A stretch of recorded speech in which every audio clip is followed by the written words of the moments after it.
Rihanna, aurrera txuz? Miriam, ez alde egin mesedez.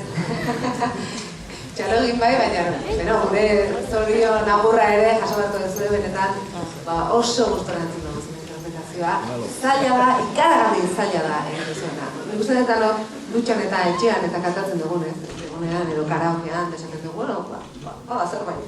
Baina benetan nire egin dutena hortxe jarri mikrofon horrian bakarlari bezala eta ez abestu bakarrik interpretatu ere bai. Abestea, gauza bada, baina horrela abestea beste kontu bat. Eta pianoarekin gainera, hemen karaokerik ez, gainera zuzenean horren bikain.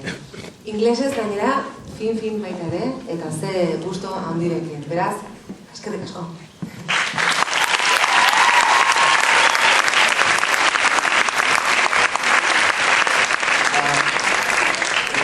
Kasualidadea da, ezgeari ezgarri kopiatzen, eta justu batez ere dukan apunte txiki bat zen.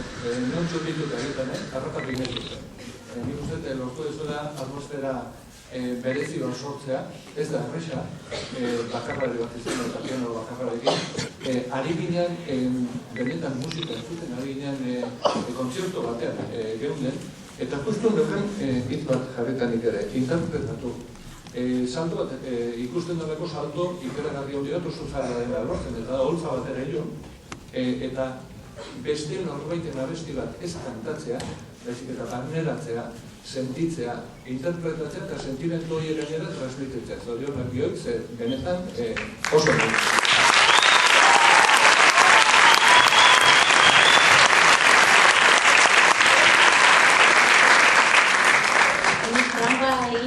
Entsaioan ikusi egin dut, eta itxoiten ari nintzen manekien gehituko gineatetak urako momentu katartikoa izango zela, eta ahotsarekin batzuk, nahiz eta beste batena hitzak izan eta inglesaz eta ez zentzu, baina zuk egituzen ahotsarekin poesia dago jakin gabe zer esaten ari zinen, eta zelako ondoan dakazuna pianoarekin ze polita, bien bitartena, bien artean egin zuen poesia polita.